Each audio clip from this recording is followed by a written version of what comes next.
तो आज हम स्टार्ट करने वाले हैं टैली। ठीक है, टैली हमको पढ़ना है, नया सॉफ्टवेयर है ये हमारा। और टैली क्या है? एक अकाउंटिंग अकाउंटिंग सॉफ्टवेयर। जैसे हमने पहले पढ़ा था एमएस ऑफिस ना, वो ऑफिस वर्क के लिए था। और ये क्या है हमारा? अकाउंटिंग, अकाउंट्स मेंटेन करने के लिए सॉफ्टवेयर। तो इसके लिए हमको थोड़ा सा तो अकाउंट्स आना चाहिए ना। अगर हमको अकाउंट्स थोड़ा भी नहीं आता तो हम इसको यूज कैसे करेंगे? जरा सा भी अगर हमको नहीं आएगा तो जिनका अकाउंट्स यानी कि कॉमर्स सब्जेक्ट है उसके लिए तो ठीक है, समझ में जल्दी आ जाएगा। लेकिन जिनका कॉमर्स सब्जेक्ट नहीं है वो थोड़ा सा ध्यान देंगे तो फिर समझ में आने लग जाएगा आसानी से। ठीक है, हम धीरे धीरे सीखेंगे। और ध्यान रखो आज पहला क्लास है, हो सकता है समझ में आएगा, हो सकता है ना आए। जितना भी आ जाए उतना काफी है ना। तो अगर समझ में ना आए तो फिर टेंशन नहीं लेना है। ठीक है,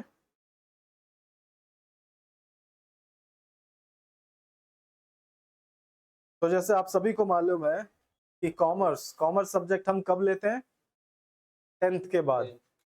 10th में एग्जाम पास करते हैं, उसके बाद फिर साइंस, कॉमर्स, आर्ट्स, है ना, इस तरह से हम सब्जेक्ट चुनते हैं। और आप सभी को पता होगा कॉमर्स सब्जेक्ट में क्या करते हैं हम लोग? अकाउंट्स पढ़ते हैं ना। आप लोगों को इतना तो पता ही होगा, भले ना पढ़ा हो आप लोगों ने, लेकिन इतना तो पढ़ा हमने, इतना तो जाना होगा आप लोगों ने कि साइंस में क्या पढ़ते हैं, कॉमर्स में क्या पढ़ते हैं और आर्ट्स में क्या पढ़ते हैं। तो कॉमर्स उसमें हम अकाउंट्स, है ना। अकाउंट्स मेंटेन करने का क्या मतलब होता है?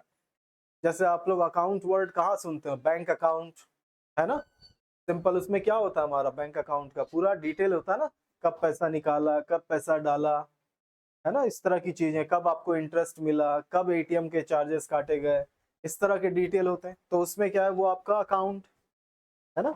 तो वही चीज यहाँ पर भी, तो वही चीज यहाँ पर हम मेंटेन करना सीखेंगे। ठीक है, धीरे धीरे, थोड़ा थोड़ा। तो थोड़ा सा ध्यान दोगे तो जल्दी आसान होगा, बिल्कुल भी ध्यान नहीं दोगे तो फिर आसान नहीं होगा। ठीक है, और ये जरूरी नहीं कि आज आज ही सब कुछ समझ में आ जाएगा। तो आज ही जरूरी नहीं कि समझ में आए, हो सकता है कुछ दिन लगे, है ना। और ऐसा नहीं कि हम आज ही सब चीज खत्म कर लेंगे। आप सभी को मालूम है कि कॉमर्स या फिर साइंस या आर्ट्स, पहले 2 साल हम 11th 12th पढ़ते हैं। तो जैसे कॉमर्स, अकाउंट, तो ये भी वो लोग कितने दिन पढ़ते हैं? 2 साल, है ना। फिर उसके बाद अगर कॉलेज किया तो बीकॉम, बीकॉम कितने साल का होता है? 3 साल। तो यानी 5 साल। चलो हम छोड़ देते हैं बीकॉम को, तो 2 साल, है ना। 11th 12th पढ़ने में 2 साल लगे ना। तो 2 साल का चीज सोचो हमको कितने दिन में सीखना है। 2 साल का चीज हमको 1 महीने के अंदर सीखना है, तो थोड़ा मेहनत तो ज्यादा लगेगा ना। तो इसीलिए थोड़ा सा मेहनत यानी कि थोड़ा ध्यान दो। ध्यान दोगे तो आपको समझ में आने लगेगा। ये तो हमारे डेली लाइफ का ही रूटीन है, जो हम देखते आ रहे हैं, करते आ रहे हैं, वही चीज है। बस थोड़ा सा वर्ड, है ना, ये सारी चीजें अलग होंगी। ठीक है, तो वही चीज हम थोड़ा सा देखेंगे, क्या क्या चीज है, क्या क्या चीजें नहीं है। तो यहाँ पे अकाउंट्स, जैसे आपके पेज में ऊपर ही लिखा हुआ है सिस्टमैटिक मैनर, आप सभी जानते हैं। क्या अगर हम चीजों को सही तरीके से नहीं लिखेंगे तो क्या किसी को समझ में आएगा? नहीं आएगा ना। हम कोई भी चीज सही तरीके से, जैसे देखो सही तरीके से भी लिखने का तरीका होता है। जैसे आप देखो, आप अपना हिसाब किताब आप लोग तो रखते ही होंगे, कहीं जॉब करते होंगे या फिर घर से पैसे मिलते होंगे, तो आप लोग सोचते होंगे ना कि उसको कैसे खर्च करना है। अगर उसको लिखने के लिए मैं बोलूँ तो उसको फिर आप लोग अपने डायरी मेंटेन करोगे अपना, और उसमें लिखोगे भाई इतना रुपया यहाँ खर्च किया, वहां खर्च किया, इस तरह की चीजें। तो हर किसी का अपना अपना एक अलग तरीका होता है लिखने का, नोट करने का। जैसे आप लोग देखो स्कूल कॉलेज में आप लोगों ने जो पढ़ा, वहां पर भी आपको क्लास वर्क बनाने बोलते थे ना। हर कोई अपना अलग अलग तरीके से लिखता था, है ना। तो वही चीज यहाँ पर, तो हर कोई अगर अलग अलग तरीके से अगर हिसाब किताब लिखेगा तो क्या उसको समझना आसान होगा? हर किसी के लिए मुश्किल है ना। किसी ने कुछ अलग तरीके से हिसाब लिख दिया, किसी ने हेडिंग लिखा, किसी ने हेडिंग नहीं दिया कि भाई वो किस चीज का पैसा है, तो समझ में नहीं आएगा। तो इसीलिए एक सिस्टमैटिक तरीका बनाया गया कि आप इस तरह से ही अकाउंट्स मेंटेन करेंगे। सभी का एक स्टैंडर्ड तरीका जो हम सीखने वाले हैं, है ना? सिर्फ इसी तरीके से, ऐसे ही सारे बिजनेस में इसी तरीके से ही क्या किया जाता है, अकाउंट्स मेंटेन किया जाता है। तो वही तरीका हम थोड़ा सा समझने का कोशिश करेंगे, ठीक है? तो पहला पेज, ध्यान देना, पहला पेज को देखो, ऊपर पेज नंबर लिखा हुआ है, तो वहां पर ध्यान रखो, मैं वही चीज आप लोगों को बताता जाऊंगा, उसी की तरह देखते जाओ और जो भी आपको इंपॉर्टेंट लगे उसको लिखते जाओ, ठीक है? फिर मैं बताऊंगा क्या क्या चीजें आपको लिखनी है और कैसे हमको क्या बनाना है। तो सबसे पहला आप देखोगे ऊपर टेबल बना हुआ, बॉक्सेस, टेबल नहीं बॉक्सेस बने हुए हैं, दिख रहा है सभी को? बॉक्सेस में देखो 3 चीज लिखा हुआ है, इनपुट हेडिंग है, दूसरे बॉक्स में देखो प्रोसेस, तीसरे बॉक्स में आउटपुट। कंप्यूटर में भी तो ऐसे ही होता है ना, इनपुट, आउटपुट, प्रोसेस, ऐसे ही बोलते हैं ना, वैसे सेम इसमें भी देखो वही चीज लिखा है। इनपुट में देखो पहला वाला छोटा सा बॉक्स, उसके अंदर क्या लिखा हुआ है, बिजनेस ट्रांजेक्शन। क्योंकि देखो अकाउंट्स मेंटेन हमको किस लिए करना होता है अपने बिजनेस का हिसाब किताब रखने के लिए होता है ना, और किसी चीज के लिए थोड़ी ना होगा। आप जैसे मैंने आप लोगों को जरा सा एग्जांपल बोला, आपका पॉकेट मनी मिला तो उसका हिसाब किताब आपको किसी को दिखाने की जरूरत है क्या? आपको जो पॉकेट मनी मिलता है या आप कहीं काम करते हो तो पैसा मिलता है, तो उसको दिखाने की जरूरत होता है नहीं। लेकिन बिजनेस बिजनेस करते हो तो आपको आपका अकाउंट्स दिखाना ही पड़ता है, गवर्नमेंट को दिखाना पड़ता है। बिजनेस अगर और बड़ा हो गया तो जैसे कि देखो बड़े बड़े बिजनेस होते हैं, जैसे रिलायंस इंडस्ट्री, ये ऐसे ऐसे बड़े बड़े, जिसमें आप लोग क्या करते हो आजकल, शेयर मार्केट में पैसे लगाते हो। तो शेयर मार्केट में हम कैसे पैसे लगाते हैं, उस कंपनी का फाइनेंशियल स्टेटमेंट देखकर कि भाई वो कैसा कंपनी परफॉर्म कर रहा है ना, वो अच्छा चल रहा है नहीं चल रहा है, तभी तो हम पैसे उसमें लगाएंगे ना, नहीं तो फिर क्यों लगाएंगे? तो इस तरह से तो हम हमेशा किसके लिए क्या चीज करते हैं, अकाउंट्स मेंटेन बिजनेस के लिए। तो इसलिए पहला ऑप्शन क्या लिखा हुआ है इनपुट में, बिजनेस ट्रांजेक्शन। ट्रांजेक्शन का क्या मतलब होता है, लेन देन, जो भी बिजनेस के अंदर, क्योंकि बिजनेस में क्या होता है, कोई भी चीज खरीदते हैं या बेचते हैं ना, और कुछ करते हैं क्या? देखो खरीदना बेचना भी दो ही चीज होता है, और पहला क्या चीज होगा खरीदना बेचना, भाई जैसे अगर कोई सामान का है, जैसे कोई इलेक्ट्रॉनिक्स दुकान है, कपड़े का दुकान है ना, राशन का दुकान, तो वो सामान खरीदता बेचता है ना, तो यानी सामान के ऊपर उसका ट्रांजेक्शन होता है, लेन देन। कुछ लोग क्या होते हैं, सर्विस, जैसे मेरा काम देखो, मेरा कैसा है, सर्विस देना, मैं तो कोई सामान नहीं बेचता। ऐसे ही वकील हो गया, है ना, ऐसे ही डॉक्टर हो गए, वो लोग क्या करते हैं, वो अपना सर्विस बेच रहे होते हैं। तो दो ही चीज होता है, एक गुड्स, गुड्स मतलब सामान का, है ना, जो भी सामान का, जैसे कपड़ा, कपड़े का दुकान है तो कपड़ा गुड्स हो गया, इलेक्ट्रॉनिक्स का दुकान है तो टीवी, म्यूजिक सिस्टम, है ना, ये सारी चीजें क्या हो गया, गुड्स। और बाकी जैसे मैंने बोला सर्विस। तो दो चीजें हैं हमारे पास जिसका बिजनेस होता है, गुड्स और दूसरा सर्विस। ठीक है, बात समझ में आ गया? दूसरा, हम इसी चीज का क्या करते हैं, इसी का ही ट्रांजेक्शन, यानी इन्हीं चीजों का सामान लेन देन या सर्विस, है ना, सर्विस देने लेने का, हम उसी का ही ट्रांजेक्शन को रिकॉर्ड करते हैं। तो इनपुट हमारा बिजनेस ट्रांजेक्शन हो गया। दूसरा, इसके बाद देखो प्रोसेस। प्रोसेस में क्या क्या चीजें होती हैं, प्रोसेस में किसी भी चीज का एक स्टेप होता है। पहला स्टेप देखो क्या लिखा हुआ है, आइडेंटिफाइंग, यानी किसी चीज को आइडेंटिफाई करना। पहले हमको ये तो पता करना पड़ेगा ना किसको लिखना है किसको नहीं लिखना है। फालतू की चीजों को थोड़ी ना लिखेंगे हम, तो कुछ भी हमने लिखा, भाई 4 लोगों को हमने नौकरी दिया, 2 लोगों को हमने हटा दिया, है ना, ऐसे कोई भी चीज हम बिजनेस ट्रांजेक्शन बोलकर नहीं लिख सकते। तो यही चीज हमको पहले क्या करना है, पता करना है कि किसको लिखना है किसको नहीं लिखना है। ठीक है, और दूसरा, जैसे यहाँ पे देखो, दूसरा उसी के जस्ट नीचे क्या लिखा है, मेजरिंग।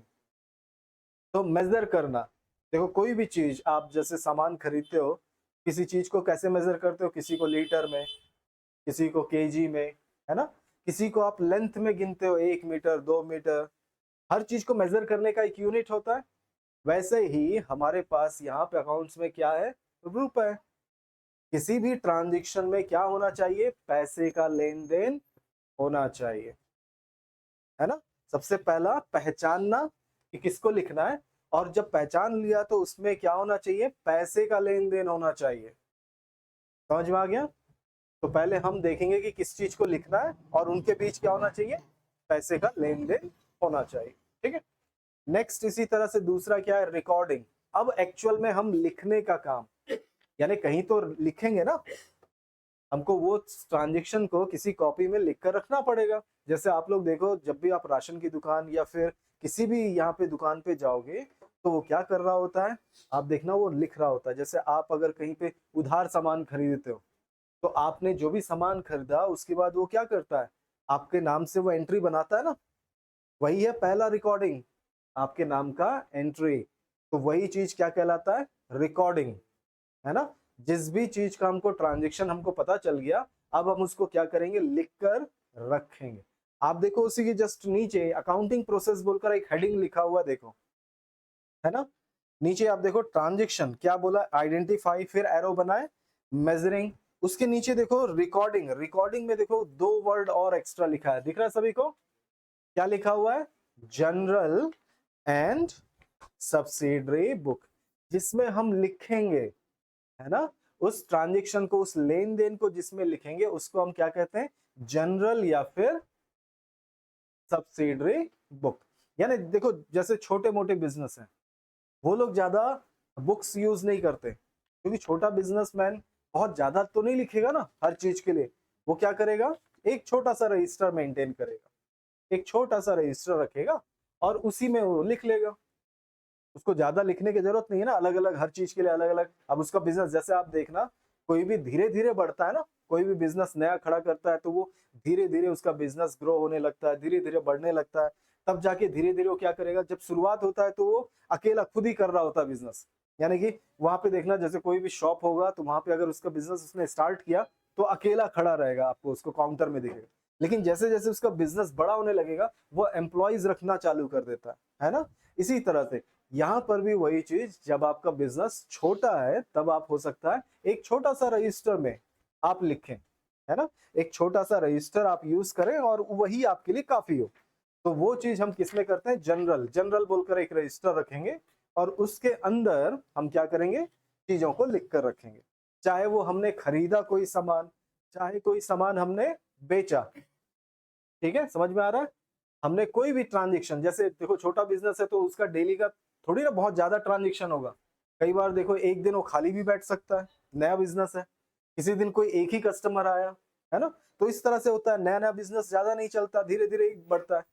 तो वो ज्यादा ट्रांजेक्शन उसके लिखने के रहते नहीं है।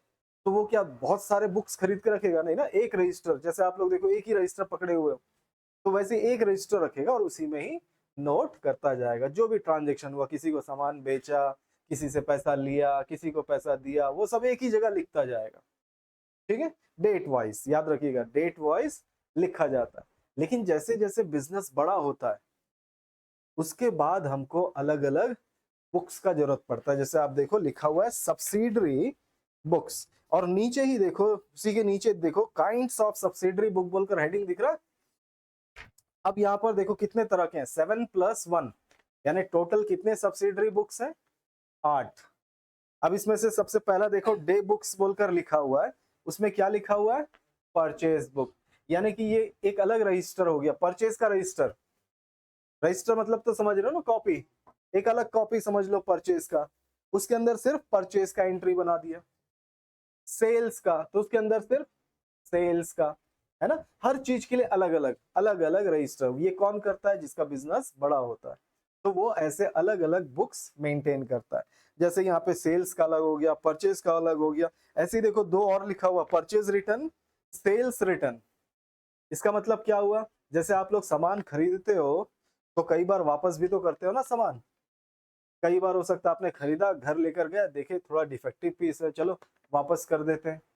तो आप, या फिर हो सकता है कि नहीं बस इतना ही चाहिए था, वापस करके आ जाते हैं, ये नहीं चाहिए, तो ऐसा भी कई बार होता है। तो वही चीज क्या कहलाया, परचेज रिटर्न। हमने खरीदा हुआ माल क्या कर दिया, वापस, तो उसकी एंट्री के लिए। ऐसे ही क्या लिखा हुआ है, सेल्स रिटर्न। तो सेल्स रिटर्न क्या हुआ, बेचा हुआ सामान वापस आना, आपने किसी को अपना सामान बेचा और वो वापस आया। अब से थोड़ा सा ध्यान देना, अब इस चीज को सीखने के समय ये चीज ध्यान रखो कि आप एक खुद एक बिजनेसमैन हो, ठीक है। थोड़ा जल्दी सीखने के लिए बहुत जरूरी है कि आप अपने आप को ये सोचो कि आप एक बिजनेस स्टार्ट कर रहे हो, ठीक है। तो ये चीज ध्यान में रखकर इन चीजों को समझोगे तो थोड़ा जल्दी समझ में आएगा, ठीक है। अलग से सोचोगे कि हाँ कोई बिजनेस स्टार्ट कर रहा है, कुछ हो रहा है, ये क्या हो रहा है, उससे अच्छा खुद को अपने को उस जगह पे रखो कि आप क्या कर रहे हो, एक बिजनेस स्टार्ट कर रहे हो, आप एक बिजनेस का क्या हो, मालिक हो, ठीक है। ये चीज सोचकर इसको समझना।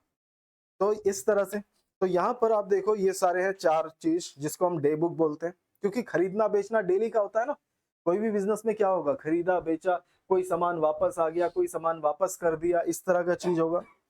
दूसरा है यहाँ पे बिल बुक्स बोलकर लिखा हुआ देखो, है ना, सबसे ऊपर हेडिंग है बिल बुक्स, और उसके नीचे देखो 2 लिखा हुआ है, बिल रिसीवेबल, बिल्स पेबल।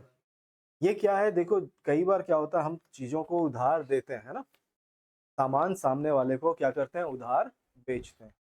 तो कुछ लोग तो भरोसे के रहते हैं तो उसको हम ऐसे ही दे देते हैं, ठीक है ले जाओ।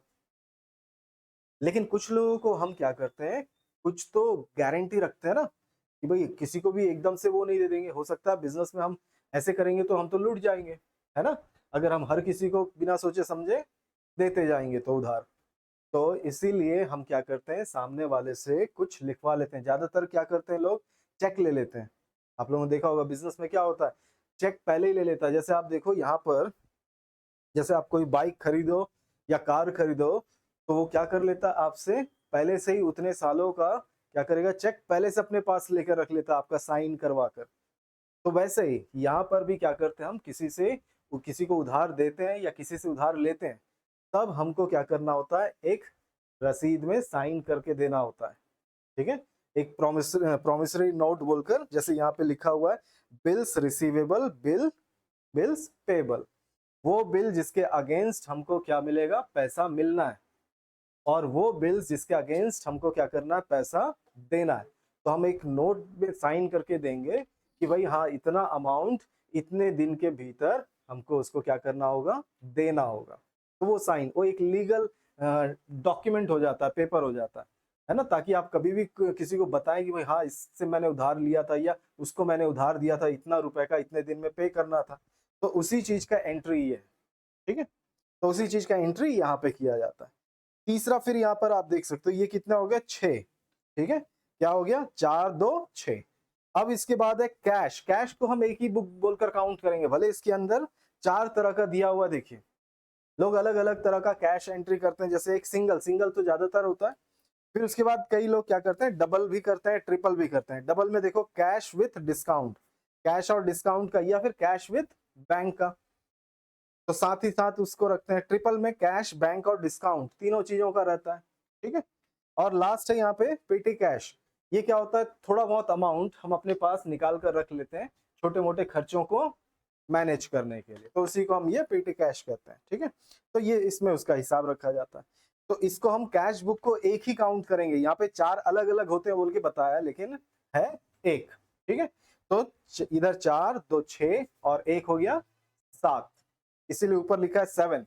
अब +1 लिखा है, 1 किसके लिए लास्ट में दिया, देखो जनरल प्रॉपर।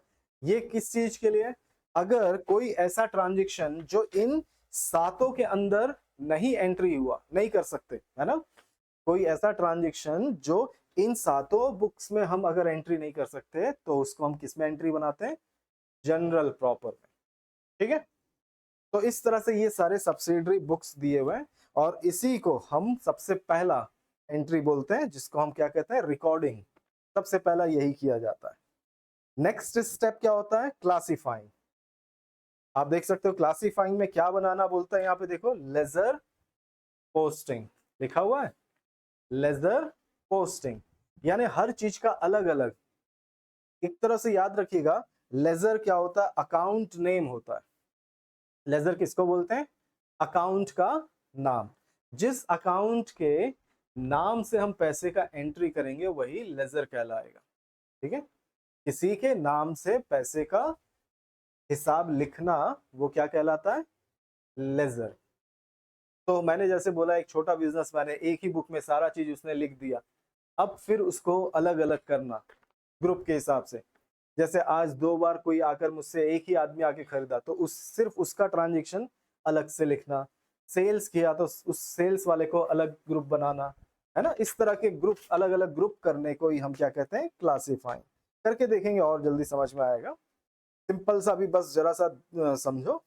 दूसरा समराइजिंग बोल कर दिया, फिर उसके बाद अगला स्टेप क्या होता है, समराइज करना। और उसमें हम क्या क्या करते हैं, 3 चीजें। पहला ट्रायल बैलेंस बनाते हैं, ठीक है। ट्रायल बैलेंस क्या है, एक तरह से टोटल अमाउंट, है ना। हम किसी चीज को टोटल करके निकालते हैं, हिसाब तो देखेंगे। दूसरा trading account and profit and loss account. दूसरा हम क्या बनाएंगे, trading and profit and loss.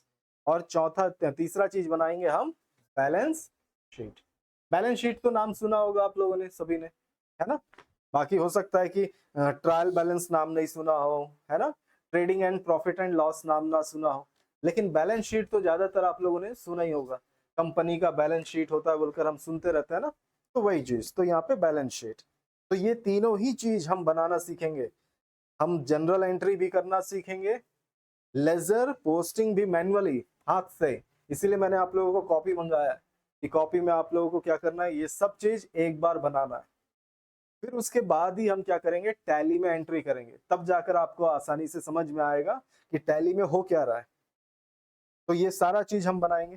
फिर लास्ट में रिजल्ट एनालिसिस एंड इंटरप्रेटिंग, मतलब फिर लास्ट में एक सीए क्या करता है, उसको इंटरप्रेट करता है कि आपके बैलेंस शीट को, इन सभी चीजों को देखकर कि आखिर प्रॉफिट हुआ कि लॉस हुआ, क्या हुआ, ये सारी चीजें वो देखता। और लास्ट में कम्युनिकेशन।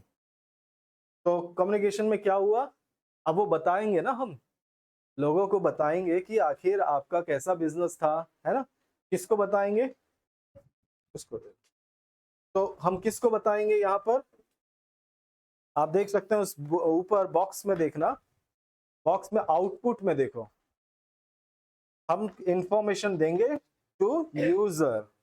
यूजर को बताएंगे। यूजर कौन कौन है, देखो 2 तरह के यूजर हैं, एक इंटरनल और दूसरा एक्सटर्नल बोलकर यूजर है। इंटरनल यूजर मतलब उस कंपनी का मालिक, जैसे उसमें लिखा ओनर, क्योंकि भाई उसके बिजनेस में क्या हो रहा है वो उसको तो बताना ही पड़ेगा ना, ओनर को। फिर उसके बाद मैनेजमेंट, कंपनी का मैनेजमेंट भी तो देखते हैं ना, बड़े बड़े, उनके पास अपने कुछ एम्प्लॉय होते हैं जो मैनेजमेंट देखते हैं, जो कंपनी को कैसे चलाना है वही लोग डिसाइड करते हैं ना, तो उनको भी तो पता होना चाहिए। दूसरा एम्प्लॉयज, एम्प्लॉयज को भी बताना जरूरी है, उसको भी पता चलता है कि भाई कंपनी इतना, जैसे यहाँ पे देखो कंपनी बताता है ना, इस साल इतना प्रोडक्शन हुआ, तो उनको समझ में आता है कि हाँ इतना प्रोडक्शन हुआ तो हमको इतना बोनस मिलेगा, ये फायदा मिलना चाहिए, वो तो उसके लिए पता चलना चाहिए ना एम्प्लॉय को भी, तो इसलिए उसको बताया जाता है। दूसरा एक्सटर्नल, गवर्नमेंट को, गवर्नमेंट को तो अपना बताना ही पड़ेगा ना। दूसरा हमारे पास बैंक, अब बैंक को बताओगे तब तो बैंक आपका, कई बार बैंक से हम लोन भी लेते हैं ना, तो उस तरह की बेनिफिट। दूसरा इन्वेस्टर्स को, अब इन्वेस्टर को, जो उसने कंपनी में इन्वेस्ट किया पैसा, जैसे आप शेयर खरीदते हो, ये सब खरीदते हो, तो आपको पता चलना चाहिए ना कि कंपनी कैसा काम कर रहा है, उसका प्रॉफिट हो रहा है नहीं हो रहा है, किस तरह से है, तो वो सारी चीजें। तो ऐसे इंटरनल और एक्सटर्नल दोनों यूजर्स को कंपनी का इंफॉर्मेशन देना होता है। तो इस तरह से ये ट्रांजेक्शन्स चलते हैं, ठीक है। यहाँ पे हम थोड़ा सा पीछे सेकंड पेज पे पलटो, पेज को पलटो, थोड़ा सा हम कुछ वर्ड्स के बारे में समझें, क्योंकि अकाउंट्स में देखो कई सारे वर्ड्स हम यूज करेंगे, है ना। तो वर्ड्स के बारे में हमको पता होना चाहिए किस किस तरह के वर्ड इसमें यूज होंगे। तो टर्मिनोलॉजी ऑफ अकाउंटिंग बोलकर दिया, हेडिंग दिख रहा है, हमको इसके बारे में थोड़ा सा जानना जरूरी है, तभी जाकर हम इन वर्ड्स को यूज कर पाएंगे। तो देखो यहाँ पे सबसे पहला वर्ड, और सभी वर्ड आपको इंग्लिश में ध्यान रखना है, हिंदी में नहीं। लिख दिया हूं मैंने हिंदी में, लेकिन हमको वो वर्ड्स कैसे याद रखने हैं, इंग्लिश में, क्योंकि हम यहाँ पे इंग्लिश में ही उन चीजों को यूज करेंगे। और आगे चल के आप कहीं काम भी करोगे तो इंग्लिश में ही करोगे इन वर्ड्स को यूज, क्योंकि हिंदी में यूज करोगे तो कोई समझेगा ही नहीं, ठीक है। तो हमको किस में यूज करना है इन वर्ड्स को, इंग्लिश में, स्टैंडर्ड लैंग्वेज है, और वो वर्ड्स हैं, वर्ड्स याद रखना जरूरी है। पहला ट्रेड, ट्रेड यानी व्यापार, उसका मतलब तो आप सभी समझते हैं, कोई भी बिजनेस है ना, व्यापार, कोई भी सामान खरीद बेच के हम कर रहे हैं, वो क्या है, ट्रेड।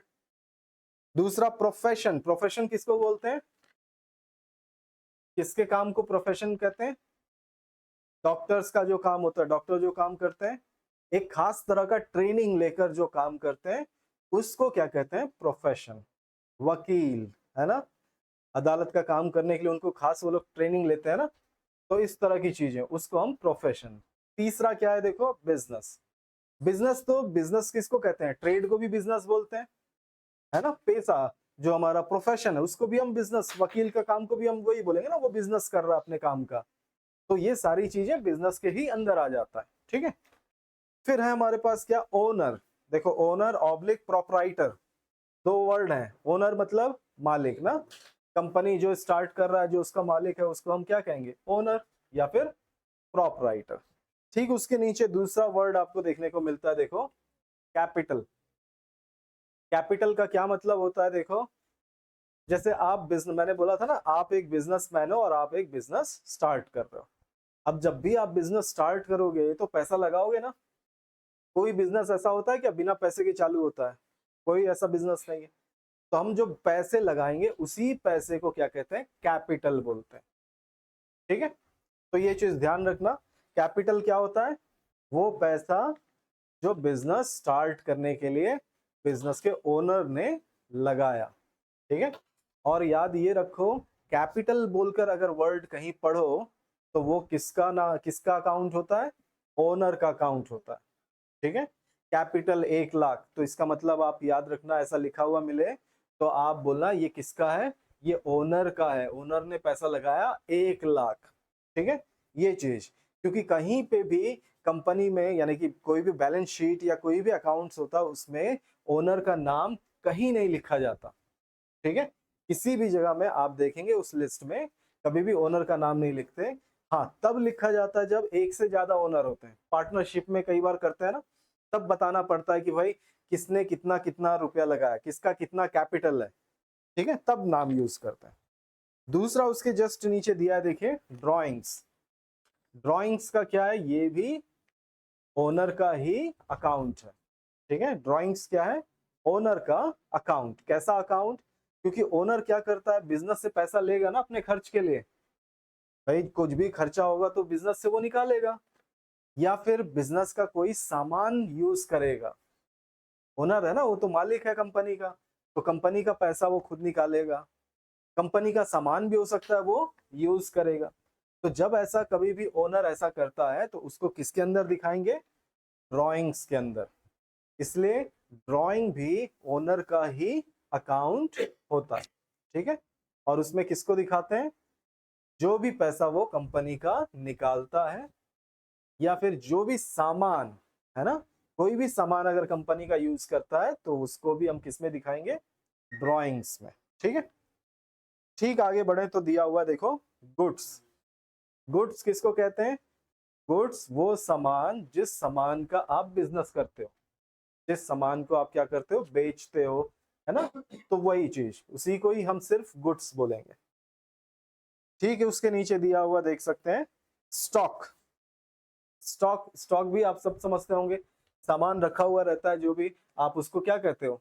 स्टॉक बोलते हैं ना, रखा हुआ सामान, तो उसको हम स्टॉक कहते हैं। और यहाँ पर देखो, stock also called inventory. Inventory भी हम यहाँ पर सीखेंगे। इन्वेंट्री बहुत इंपॉर्टेंट होता है, याद रखिएगा। इसलिए क्योंकि देखो, जैसे या कोऑपरेटिव में सामान, या फिर आप मॉल में जाके देखना वहां सामान, या किसी राशन दुकान में जाकर देखना वहां पे सामान, इतना सारा सामान रहता है ना। उन सभी का हिसाब किताब रखना पड़ेगा ना, कौन सा सामान कितना रखा हुआ है, कितना क्वांटिटी में रखा है, कितना रुपए का रखा हुआ है, हर चीज मेंटेन करना होता है। क्योंकि कई दफा क्या होता है, आपको पता ही नहीं होता कि सामान खत्म हो गया। तो इन्वेंट्री मेंटेन करेंगे तो आपको पता रहेगा कौन सा सामान खत्म हो गया, और आपको उसके लिए दोबारा ऑर्डर करना है कि नहीं। दूसरा, हम ये भी पता कर सकते हैं कौन सा सामान का ज्यादा डिमांड है ना, तो उसके लिए हमको कितना ज्यादा मेंटेन करना है। वो सारी चीजें किस में होंगी? इन्वेंट्री में। क्योंकि बड़े बड़े देखो मॉल्स वगैरह में देखो, सामान वगैरह को हिसाब किताब रखना बहुत जरूरी होता है। तो उसी चीज को हम सीखेंगे आगे चल के, टैली में कैसे करते हैं। और यहाँ पर अब देखो, इसी के नीचे दो वर्ड और लिखा हुआ, opening stock, closing stock. Opening stock, closing stock से क्या मतलब होता है? देखो, आप सभी को क्या फाइनेंशियल ईयर पता है? कितने, कौन सा डेट को कहते हैं फाइनेंशियल ईयर? फर्स्ट अप्रैल, है ना, याद रखिएगा। आप सभी को ये तो पता होगा, चलो 1 अप्रैल का अगर नहीं पता था तो ये तो पता ही था होगा कि ईयर एंड कब होता है हमारा, फाइनेंशियल ईयर, है ना, क्योंकि उसी समय क्या करते हैं हम लोग, टैक्स पे करते हैं ना। आप लोगों ने सुना होगा टैक्स पे करने का टाइम आ गया, मार्च आ गया, टैक्स टैक्स बोलकर सुनने को मिलता है। तो 31 मार्च हमारा क्या होता है, क्लोजिंग होता है फाइनेंशियल ईयर का, ठीक है, 31 मार्च क्लोजिंग। तो 31 मार्च क्लोज हुआ तो 1 अप्रैल तो फिर स्टार्ट ही होगा ना, ठीक है। तो ये चीज, तो 1 अप्रैल हमारा स्टार्ट होता है और 31 मार्च क्लोजिंग होता है। तो क्लोजिंग के दिन ही तो हमारा क्लोजिंग स्टॉक बनेगा ना, स्टॉक। जो भी सामान हमारे पास उस लास्ट डेट पे रहेगी हमारे पास, तो वो क्या कहलाएगा, क्लोजिंग स्टॉक। और नेक्स्ट डे का फिर वो क्या हो जाएगा, ओपनिंग स्टॉक, है ना। तो सिंपल, स्टार्ट हुआ तो फिर उस दिन जो भी हमारा स्टार्ट होगा, स्टॉक होगा, वो हमारा ओपनिंग स्टॉक होगा। ईयर एंड में जो कैलकुलेट होकर निकलेगा वो क्लोजिंग स्टॉक। और स्टॉक भी आप देख सकते हो, आप लोगों ने स्कूल में पढ़ा भी होगा स्टॉक के बारे में कि माल किस तरह का होता है। चीजें देखो, आप देखो पहला लिखा हुआ है रॉ मटेरियल। किसी भी मैन्युफैक्चरिंग कंपनी में क्या आता है, रॉ मटेरियल। जैसे यहाँ एनएमडीसी में देखो क्या निकलता है, आयरन ओर निकलता है। क्या उससे कुछ कर सकते हैं क्या हम लोग, वो तो किसी काम का नहीं है ना। तो वो क्या है, कच्चा माल, रॉ मटेरियल। किसके लिए, किसी स्टील प्लांट के लिए। यहाँ से वैसे ही जाता है ना, किसी स्टील प्लांट में इसको भेजा जाता है ट्रक से, ट्रेन से। फिर वहां पर जाकर क्या होता है, प्रोसेस होता है ना। वहां पर उसको पिघलाया जाता है, इस तरह की चीजें, और फिर स्टील में बदला जाता है। कहीं पे रॉड बनाए जाते हैं, कहीं पे स्टील के प्लेट्स बनाए जाते हैं, इस तरह की चीजें करते हैं। तो वो क्या हुआ, वर्क इन प्रोग्रेस। और फिर जब तैयार होकर मिल जाता है वो माल, क्या कहलाता है, फिनिश्ड गुड, ठीक है। तो ऐसे तीन, ये मैन्युफैक्चरिंग में। बाकी जगहों पे ऐसा नहीं है, बाकी जगहों पे हमको रेडी माल हम खरीदते हैं, रेडी माल बेच देते हैं, वो अलग चीज है, ठीक है। उसके ठीक नीचे हम चले आगे तो मिलता है हमको परचेज वर्ड। परचेज का मतलब सभी जानते होंगे, खरीदना, है ना। हमने खरीदा तो वो, उसको हम क्या कहते हैं, परचेज, सिंपल सा। तो यहाँ पे हमको हर बार जब भी हमने खरीदा बोला तो हम वहां पे कौन सा वर्ड यूज करेंगे, परचेज।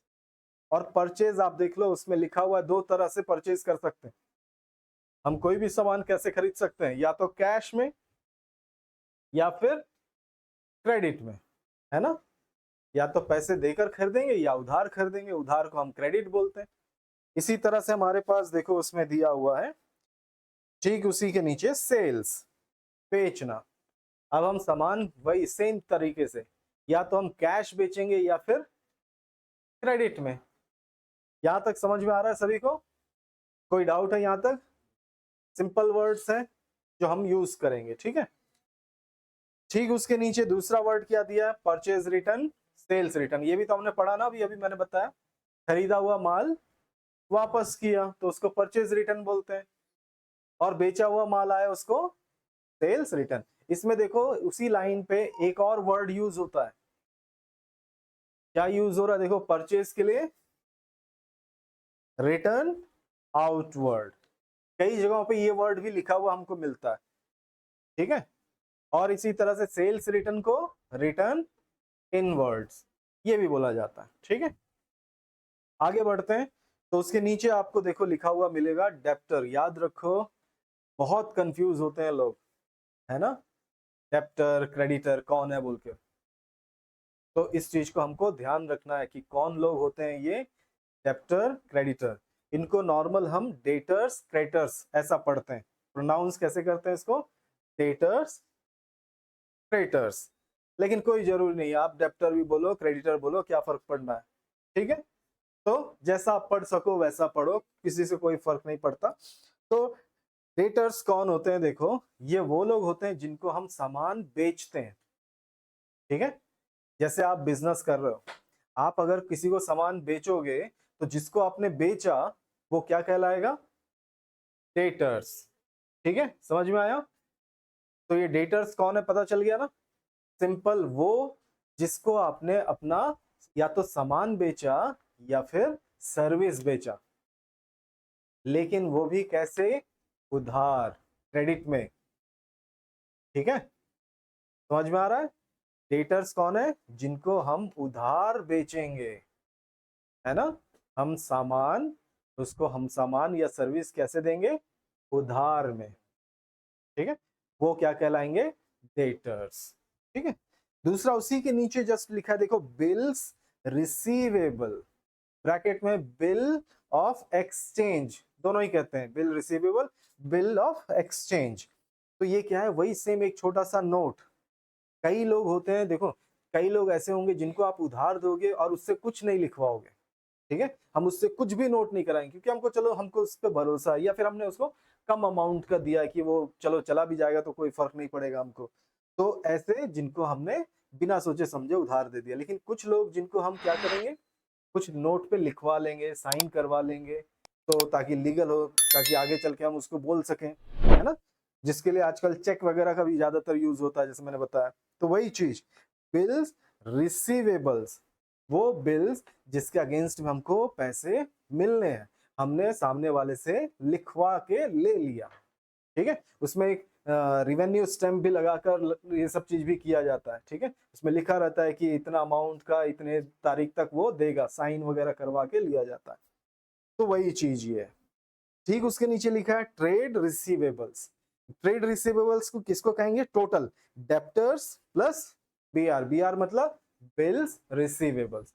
बिल रिसीवेबल और डेटर्स को का टोटल कर दें तो वो क्या कहलाता है? ट्रेड रिसीवेबल्स कहते हैं उसको, ठीक है। ठीक, उसके नीचे क्या लिखा है, देखो, क्रेटर्स। तो ये क्रेटर्स कौन होते हैं? जैसे इसी का उल्टा, डेटर्स का उल्टा क्रेटर्स। तो डेटर्स जिसको हमने बेचा, तो क्रेटर्स क्या होगा? जिससे हमने खरीदा, है ना, जिससे हमने सामान क्या किया? खरीदा। यानी कि वो कौन होगा? हमारा सप्लायर, है ना, जो हमको सामान सप्लाई करता होगा, वही सप्लायर, उसी को हम क्या कहते हैं? क्रेटर्स। और ये भी कौन है? जिससे हमने उधार क्रेडिट बेस पे खरीदा, है ना, उससे हमने क्या किया? क्रेडिट बेस पे खरीदा, ठीक है। समझ में आया? ये नहीं आया तो जरा सा लिख लो, डेटर्स कौन है, क्रेटर्स कौन है, अलग से कॉपी में एक हेडिंग डाल दो, डेटर्स, उसके सामने सिंपल लिख लो, ये वो लोग हैं जिनको हम सामान बेचते हैं। क्रेटर्स के नीचे सामने लिख दो, ये वो लोग हैं जिनसे हम सामान खरीदते हैं। और दोनों के आगे लिख दो कि उधार। बस इतना सा लिख के रख दो, कभी भी जरा सा डाउट हो तो जस्ट उस पन्ने को आप देख लेना।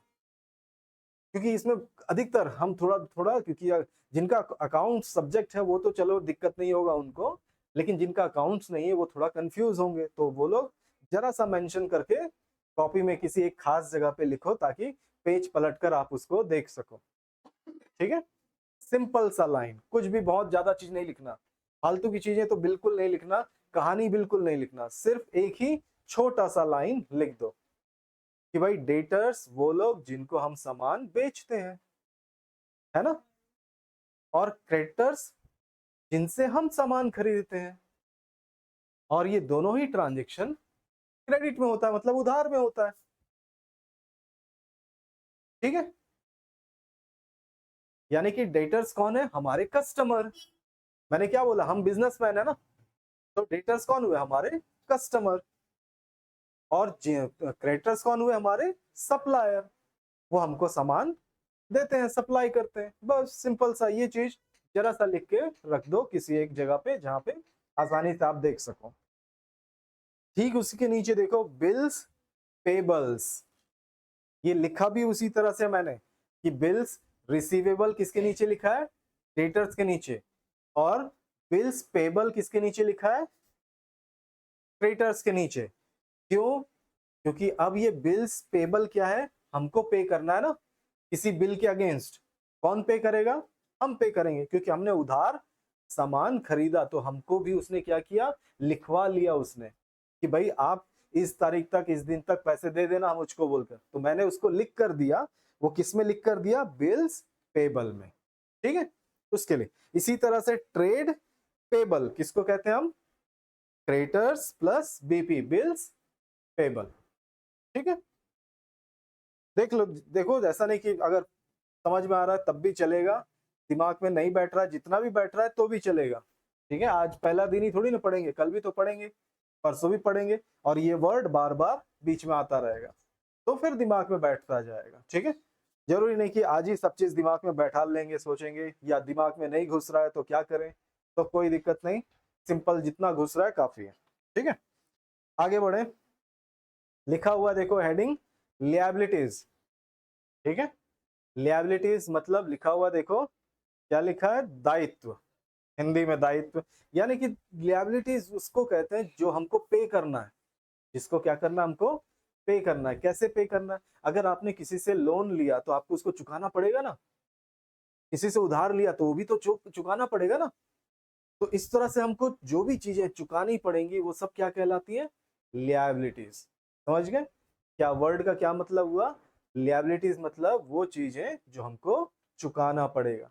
अब इसको भी बांट दिया देखो दो तरह से, उसके नीचे लिखा है एक लॉन्ग टर्म और एक शॉर्ट टर्म, उसको अलग अलग कई सारा चीज बोलते हैं। देखो पहला फिक्स्ड लिएबिलिटी बोलकर भी बोलते हैं, लॉन्ग टर्म भी बोलते हैं, नॉन करंट भी बोलते हैं, इसी तरह से शॉर्ट टर्म करंट लिएबिलिटीज भी बोलते हैं। ठीक है, रोशनी रुक जाओ, पहले सुनते जाओ, है ना, आपस में बात करोगे तो मुझको मुश्किल होता है। तो यहाँ पर आप थोड़ा सा ध्यान देना, लॉन्ग टर्म यानी कि क्या हुआ, मतलब लंबे समय का, है ना, लॉन्ग टर्म मतलब 3-4 साल तक, ऐसा मान के चलो लंबा समय। जैसे आप लोग देखो घर में हम जैसे कार खरीदते हैं या बाइक खरीदते हैं, तो वो क्या होता है, वो लंबे समय तक पे करते हैं ना उसको पैसा, जैसे घर बनाने के लिए लोन लेते हैं लोग, ऐसा तो नहीं होता 1 साल के अंदर पे कर देते हैं, ऐसा नहीं होता। तो ऐसे ही उसी को ही हम क्या कहते हैं, लॉन्ग टर्म, लंबे समय 3-4 साल तक आप जिस चीज को पे करोगे वो। शॉर्ट टर्म से क्या मतलब हुआ, उसी फाइनेंशियल ईयर के अंदर आप पैसा पे कर देते हो, यानी उसी साल, उसी 1 साल के भीतर अगर आप पे कर देते हो तो वो क्या कहलाता है, शॉर्ट टर्म। ठीक है, तो ये चीज है सिंपल जिसमें हमको पे करना है, जितनी भी तरह की चीजें हमको पे करनी है वो सभी लिएबिलिटीज कहलाती हैं। ठीक है, आगे बढ़ते हैं। इसके बाद देखो दूसरा हेडिंग उसी के बाजू में ऊपर लिखा हुआ है एसेट्स। ये सारे वर्ड ध्यान रखो, हमको इंग्लिश में ही याद रखने हैं। ठीक है, एसेट्स किसको बोलते हैं, संपत्ति, प्रॉपर्टी, है ना। बिजनेस का क्या क्या, जैसे मेरा क्या क्या प्रॉपर्टी होगा यहाँ पे, ये कंप्यूटर है ना, मेरा ही है ना, मेरे बिजनेस का है। दूसरा यहाँ पे जो फर्नीचर है, लैपटॉप है, ये सब चीज है ना, बिजनेस का संपत्ति क्या कहलाता है, एसेट्स। ठीक है, तो यही चीज यहाँ पे एसेट्स से मतलब होता है संपत्ति। अब जैसे देखो मेरे जेब में अगर पैसा रखा हुआ है तो वो भी तो मेरा ही हुआ ना, है ना, या यहाँ के ड्रॉज में पैसा रखा हुआ है तो वो भी, तो वही चीज यहाँ पे संपत्ति। अगर बैंक में पैसा रखा है तो वो भी तो मेरा संपत्ति है, ऐसे ही है ना। तो वही चीज, तो यहाँ पर भी आप देखो कितने तरह के एसेट्स होते हैं, संपत्ति होता है, यहाँ पे लिखा हुआ है देखो, नॉन करंट एसेट्स या फिर फिक्स्ड एसेट्स। ये नॉन करंट या फिक्स्ड एसेट्स किसको कहते हैं, जैसे कि लैंड, जमीन, बिल्डिंग, है ना, लैंड, बिल्डिंग, मशीनरी, जैसे एनएमडीसी में देखो कितने सारे मशीन लगे हुए हैं, इसको हम क्या कहते हैं, फिक्स्ड एसेट्स। ठीक है, इसी तरह से करंट एसेट्स, दूसरा लाइन क्या लिखा है देखो, करंट एसेट्स या फिर फ्लोटिंग या एक्टिव, ये वो एसेट्स होते हैं जिनको हम आसानी से कैश में बदल सकते हैं। ठीक है, क्या मतलब होता है उसका, आसानी से कैश में जिसको हम बदल सकें वही क्या कहलाता है, करंट एसेट्स। जैसे देखो मैंने किसी को उधार में सामान बेचा, ठीक है, सेल किया, अब हो सकता है ना मुझको, जैसे अभी मुझको पैसे का जरूरत है तो मैं क्या कर सकता हूँ, उसको फोन लगा के बोल सकता हूँ कि कुछ पैसे जमा कर दो, है ना, मुझको दे दो, मुझको पैसे की जरूरत है, तो क्या कर सकता है, वो पैसे लाकर मुझको दे सकता है ना, ऐसे ही होता है। तो किसी भी चीज को हम आसानी से कैश में बदल सकें उसी को हम क्या कहते हैं, करंट एसेट्स। ठीक है, नेक्स्ट उसी के नीचे दूसरा और क्या दिया देखो, वेस्टिंग एसेट्स।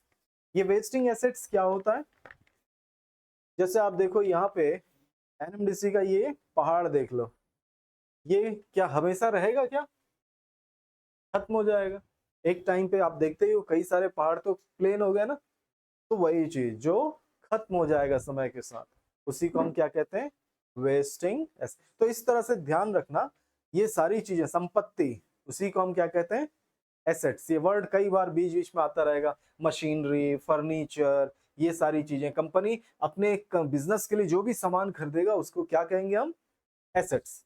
ठीक है, आगे बढ़े तो अगला है हमारे पास एक्सपेंडिचर। एक्सपेंडिचर यानी कि खर्ची है ना। उसमें लिखा हुआ देखो, बिजनेस से जो पैसा बाहर जाता है उसको हम क्या कहते हैं, एक्सपेंडिचर। अब बिजनेस से पैसा बाहर जाता है उसको, तो ये इसमें देखो दो हेडिंग और लिखा हुआ मिलेगा नीचे, रिवेन्यू एक्सपेंडिचर, और दूसरा क्या लिखा हुआ है, कैपिटल एक्सपेंडिचर। आप लोगों को उतना ज्यादा याद नहीं रखना है, सिंपल सा याद रखना है एक्सपेंडिचर, या फिर आप देखो उसमें इंपॉर्टेंट नोट बोल के लिखा हुआ दिख रहा है। रिवेन्यू एक्सपेंडिचर को हम क्या कहते हैं, एक्सपेंस, है ना। हमको चीजों को इसी तरह से ज्यादा पकड़ना है, क्या चीज हमारा खर्चा है, एक्सपेंस क्या क्या है ना। तो ये वही चीज, उसी को थोड़ा सा डिटेल में कि एक्सपेंस, रिवेन्यू एक्सपेंस, एक्सपेंडिचर को हम एक्सपेंस कहते हैं।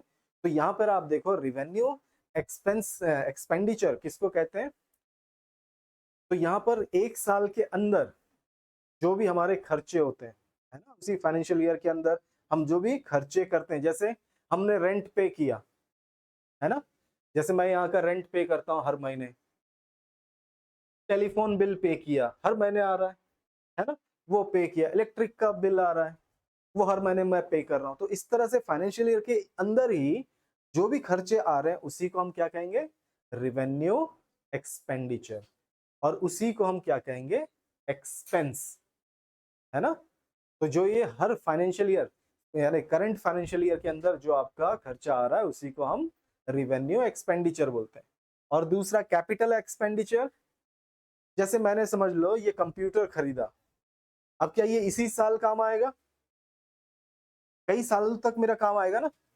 अभी आज खरीदा तो ये इस साल भी काम आएगा, अगले साल भी, फिर उसके अगले साल भी, 2-3 साल तो काम आएंगे ही आएंगे।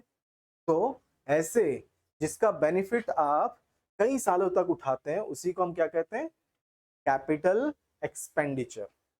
ठीक है, वो खर्चे जिसको हम सालों तक उसका फायदा उठाते हैं, और जिसका उसी समय उठा लिया उसको हम क्या कहते हैं, रिवेन्यू एक्सपेंडिचर।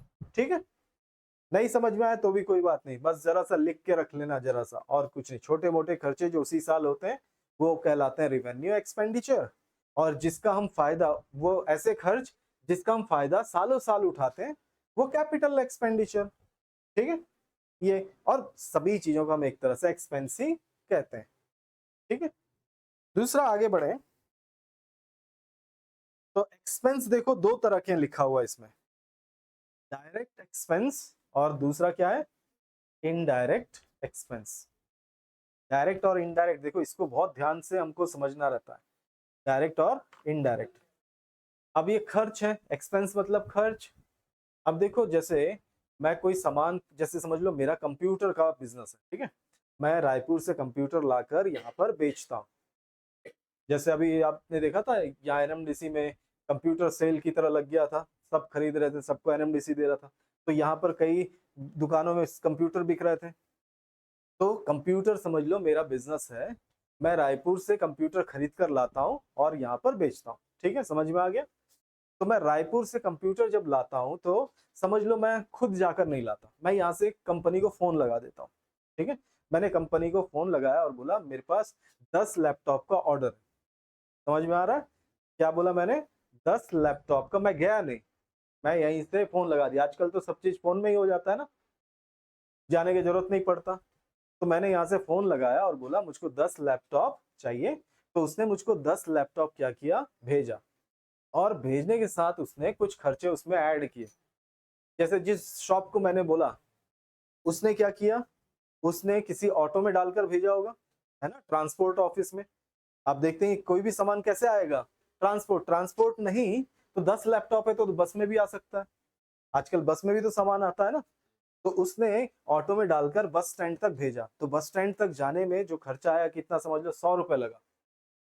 ठीक है, कंपनी वाले ने जो सामान पैक किया और उसके बाद ऑटो में डालकर, देखो बिजनेस में बिल्कुल भी छूट नहीं होता, एक एक रुपए का हिसाब चलता रहता है। कोई भी जो बिजनेसमैन होता है एकदम से वो हर चीज का पैसा लेता है, क्योंकि देखो वो वहां पर किस तरह का चलता है, एक एक रुपए का कम ज्यादा होने से बहुत फर्क पड़ जाता है बिजनेस में, है ना। तो इसलिए वो हर चीज का पैसा वो भी ऐड करता है। तो जैसे उसने 100 रुपए का ऑटो में डालकर भेज दिया बस वाले के पास कि भाई इसको बचेली भेजना है, तो यहाँ से वो 100 रुपया डालकर एक ऐड हो गया। जैसे समझ लो 10,000 का एक लैपटॉप था, तो 10 पीस का कितना हो गया, 1 लाख, और 100 रुपये लगा ट्रांसपोर्ट में, है ना।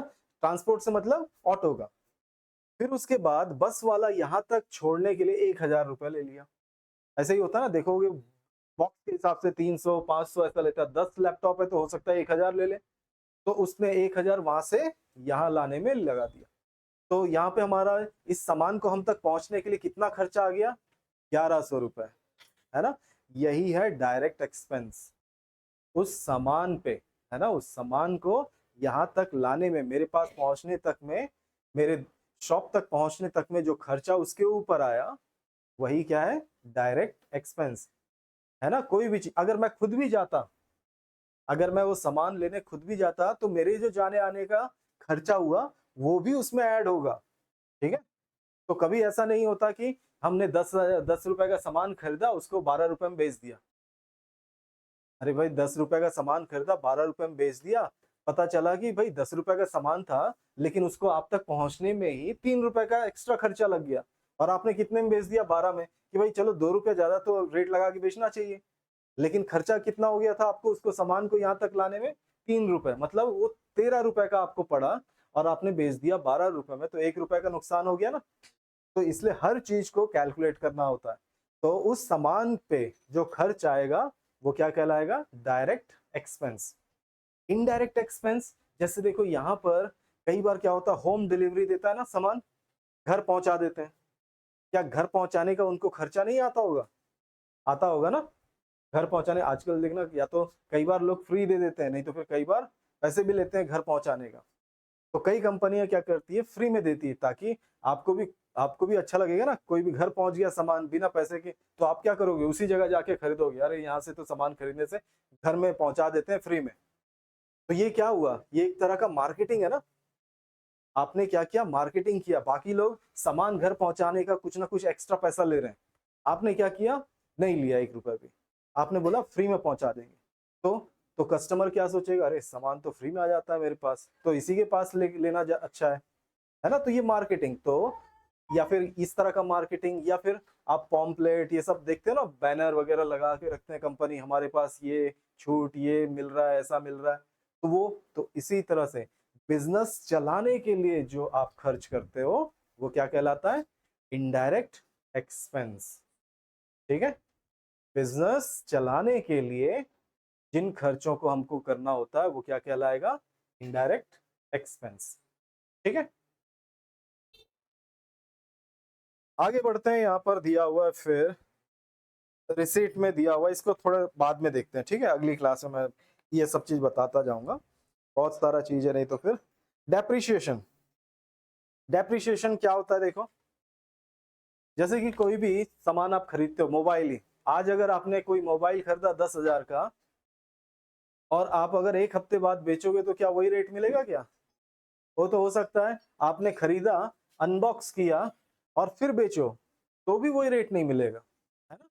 कुछ तो कम करना ही पड़ेगा, वो जो कम होता है वही क्या कहलाता है, डेप्रिशिएशन, है ना। जैसे आप देखो आज की डेट में, जैसे कार वगैरह खरीदते हैं, तो उसका लाइफ कितना है, 15 साल खाली, उसके बाद उसका वैल्यू 0। तो यानी हर साल के हिसाब से आप उसको डिडक्ट करते जाओगे, तो वो क्या निकलेगा उसका, डेप्रिशिएशन। कोई भी सामान जब घटने लगता है तो उसी वैल्यू को क्या कहते हैं, डेप्रिशिएशन, ठीक है। ठीक, उसके नीचे दिया हुआ आप देखेंगे रिवेन्यू। रिवेन्यू से मतलब जैसे मैंने कोई सामान बेचा, समझ लो 10,000 में खरीदा, 15,000 में बेच दिया, तो ये 15,000 क्या कहलाएगा, रिवेन्यू, ठीक है। इस पूरे 15,000 को हम क्या कहेंगे, रिवेन्यू। और इनकम, इनकम हम कहेंगे जब हम उसमें से सारे एक्सपेंसेस काट देंगे, है ना। इनकम को क्या कहलाएगा, जब हम जैसे 15,000 में मैंने बेचा, 10 का सामान था, तो 10,000 निकालो तो कितना बच गया, 5,000। 5,000 के बाद भी अगर कोई और एक्स्ट्रा खर्चा होगा तो उसको भी काट दें, तो जो बच जाएगा वही क्या कहलाएगा, हमारा इनकम, ठीक है। इसके जस्ट नीचे आप देखो, इसमें भी डायरेक्ट इनडायरेक्ट लिखा हुआ है। डायरेक्ट इनकम से मतलब जिस चीज का आपका बिजनेस है उसी से पैसा आना, ठीक है। अगर आप कोई सामान बेचकर पैसा कमाते हो तो वो रेवेन्यू, जैसे मैंने क्या बोला, 10 में सामान खरीदा, 15 में बेचा, तो ये 15,000 टोटल बिना एक्सपेंस, बिना किसी चीज को काटे, वो क्या कहलाएगा? रेवेन्यू, ठीक है। यानी पूरा का पूरा 15,000 क्या कहलाएगा? रेवेन्यू। लेकिन इनकम, इनकम क्या होगा? आपके उसमें से खर्चे वगैरह सारे काट के, जैसे मैंने बोला 10,000 में खरीदा, 15 में बेचा, तो 10,000 आप हटा दो, फिर उसके बाद और कोई खर्चे हैं उसको भी हटा दो, तो जो बच गया वो आपका क्या होगा? इनकम, ठीक है। और जैसे इसमें लिखा हुआ है डायरेक्ट इनकम और दूसरा इनडायरेक्ट इनकम। डायरेक्ट इनकम मैंने क्या बोला? जिस चीज का आपका बिजनेस है उसी, है ना, उसी से जो पैसा आ रहा है। जैसे अगर आपका सामान बेचने का बिजनेस है तो सामान बेचकर जो पैसा आ रहा है आपके पास, या सर्विस बेच के जो पैसा आपका आ रहा है, वो आपका direct income. Indirect income, indirect income क्या होता है? कई बार हम कुछ और तरीके से पैसे कमा लेते हैं। जैसे हमने, समझ लो कोई सामान, हमारा सामान खरीद के, जैसे मैंने बोला लैपटॉप खरीदना बेचने का, अब वो लैपटॉप था 10,000 का, लेकिन मुझको अचानक से उसमें डिस्काउंट मिल गया 500 रुपए, है ना। मिलना तो नहीं चाहिए था लेकिन मिल गया मुझको 500 रुपए, तो वो मेरा फायदा हुआ ना। या फिर कई बार ऐसा होता है कि हमको किसी चीज के काम का कमीशन मिल गया, ये मेरा काम नहीं था, है ना, मेरा काम लैपटॉप खरीदना बेचना था, लेकिन मुझको किसी चीज का कमीशन आ गया, है ना। या फिर कई बार कंपनी, जैसे आप देखो बैंक में पैसा पड़ा रहता है सेविंग अकाउंट में, लेकिन कुछ दिनों बाद उसमें इंटरेस्ट मिलता है ना, पैसा रखा हुआ रहता है, लेकिन क्या हमने वो इंटरेस्ट के लिए सेविंग अकाउंट खोला था क्या? अगर हमको इंटरेस्ट के लिए ही खोलना होता तो हम कुछ और अकाउंट खोलते, तो उससे हमको क्या आया? इंटरेस्ट आया, तो वो भी हमारा क्या कहलाएगा? Indirect income. जो हमारा बिजनेस नहीं है उसके अदर सोर्स से अगर हमको कमाई होता है तो वो सारे क्या कहलाएंगे? इनडायरेक्ट इनकम, ठीक है। फिर है यहाँ पे डिस्काउंट। डिस्काउंट वर्ड तो आप लोग सभी सुने ही होंगे। डिस्काउंट किसको बोलते हैं? किसी भी तरह का कोई भी आप खरीदारी करते हो, कुछ करते हो, तो उसमें आपको छूट मिलता है। और ये डिस्काउंट भी आप देख सकते हो दो तरह के, एक ट्रेड डिस्काउंट और दूसरा है कैश डिस्काउंट, है ना, ट्रेड और दूसरा कैश। तो ध्यान से सुनना, ट्रेड डिस्काउंट, जैसे आप कोई भी जगह जाते हो सामान खरीदने, और उसी वक्त जब आप सामान खरीद रहे हो, तो जैसे कपड़े की दुकान में जाना, कपड़े खरीदना, जब वो बिल बनाएगा तो देखना वो उसी समय लिखता रहेगा। आपने एक शर्ट खरीदा, उसमें 30% डिस्काउंट है, तो तुरंत वो उस डिस्काउंट को काट रहा होता है कि भाई 1,000 का था, 30%, अब उसका रेट हो गया 700 रुपए, है ना। इस तरह से वो डिस्काउंट कर करके आपका बिल बना रहा होता है और आपको डिस्काउंट देता है बिल पे। तो वही क्या कहलाता है? ट्रेड डिस्काउंट, ठीक है। ये क्या हो जाएगा? Trade discount. फिर कैश डिस्काउंट क्या है? जैसे हमने उधार सामान खरीदा था, समझ लो हमने दुकानदार से उधार सामान खरीदा 12,000 का, ठीक है। एक दिन उसने मुझको फोन किया, कई कंपनियां ऐसी करती हैं, फोन किया और उसने बोला अभी हम, अगर आपने पैसा पे कर दिया तो हम आपको कुछ और छूट दे देंगे। जैसे आपका 12,000 है, आप क्या करो, 11,000 पे कर दो, 1,000 का हम आपको छूट देते हैं अगर आप आज पेमेंट कर दोगे तो, है ना। तो इस तरह का जो लालच दिया जाता है उसी को हम क्या कहते हैं? कैश डिस्काउंट, है ना। जब पैसे पे करने का टाइम आता है तो हम उसको जब छूट देते हैं, वही क्या कहलाता है? Cash discount. फिर हमारे पास बैड डेब्ट्स। बैड डेब्ट्स मतलब जो पैसा डूब गया। बिजनेस में कई बार ऐसा होगा कि आपने किसी को सर्विस दिया, किसी को आपने सामान बेचा, और कई बार वो शायद पैसा आपको ना पे करे, हो सकता है वो इस जगह से ही चला गया। बचेली में आप बिजनेस कर रहे हो, आपने उसको उधार दिया था, वो बचेली छोड़ के चला गया, अब कहाँ से उससे पैसा वसूलोगे, है ना। तो ऐसे कई बार, या हो सकता है वो अब इस स्थिति में ही नहीं है कि वो आपका पैसा पे करे, तो उस अमाउंट को हम किस में डाल देते हैं? बैड डेब्ट्स, ठीक है। फिर है बिजनेस ट्रांजेक्शन, तो मैंने बता दिया दोनों ही तरह के होते हैं, कैश और दूसरा क्रेडिट।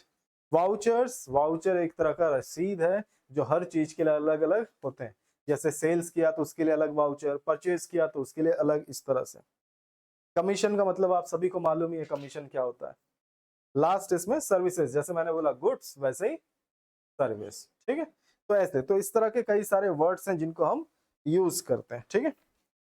नेक्स्ट इसमें हम थोड़ा सा यहाँ पर कुछ इक्वेशन देखते हैं, ठीक है। थोड़ा कॉपी निकाल लो, थोड़ा सा इक्वेशन हम देखें, अकाउंट्स के इक्वेशन, उसको आप लोग लिखिएगा, बनाइएगा।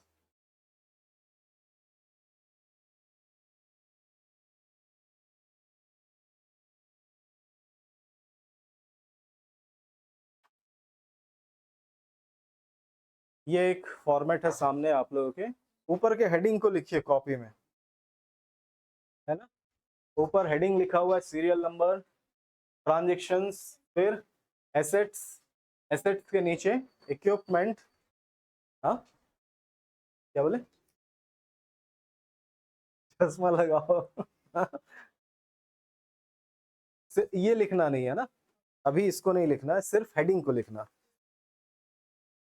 यहाँ पे आ जाओ, ये यहाँ पास में इस तरफ, और नहीं दिखता है तो फिर उस तरफ चेयर्स हैं, उसमें भी जा सकते हैं। दिख रहा है अब? तो वहां चलो ना, तो वो सामने पूरा खाली है ना, उसमें बैठो। जिसको नहीं दिखा वो खाली बैठो पास में। हाँ अभी पहले, और एक के बाद एक फिर लाइन लिखेंगे।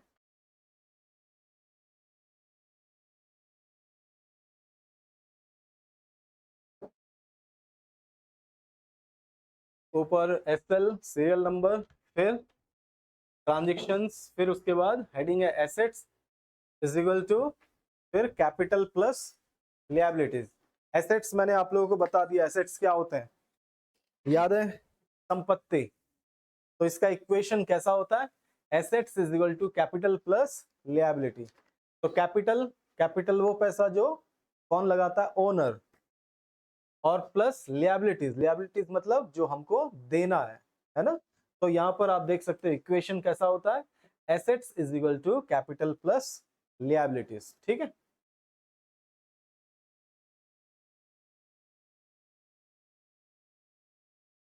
उसके नीचे जो हेडिंग्स लिखे हैं, इक्विपमेंट, गुड्स, रेंट, कैश, ये ट्रांजेक्शन, यानी लेफ्ट साइड में जो पॉइंट्स लिखे हैं 1 to 10, उस पॉइंट्स के हिसाब से ऊपर हेडिंग बनते हैं। वो हमेशा यही हेडिंग नहीं रहेंगे, इक्विपमेंट्स, गुड्स, रेंट, ये हमेशा वही नहीं रहेंगे। वो कौन से हैं, जो ये पॉइंट्स लिखे हुए हैं उसके हिसाब से वो हेडिंग बने हुए हैं। तो अगर कोई और हमको अगर ऐसा पॉइंट्स मिले तो ऊपर हेडिंग बदल जाएंगे, ठीक है।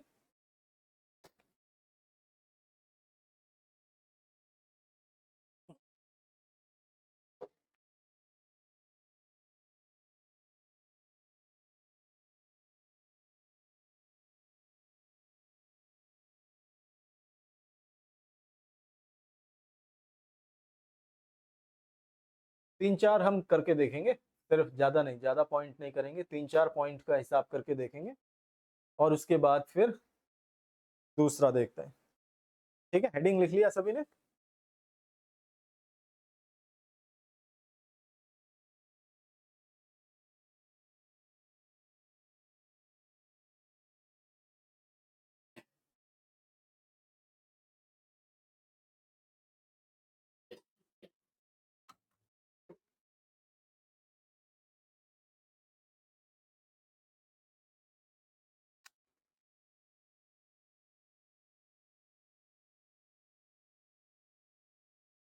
हो गया।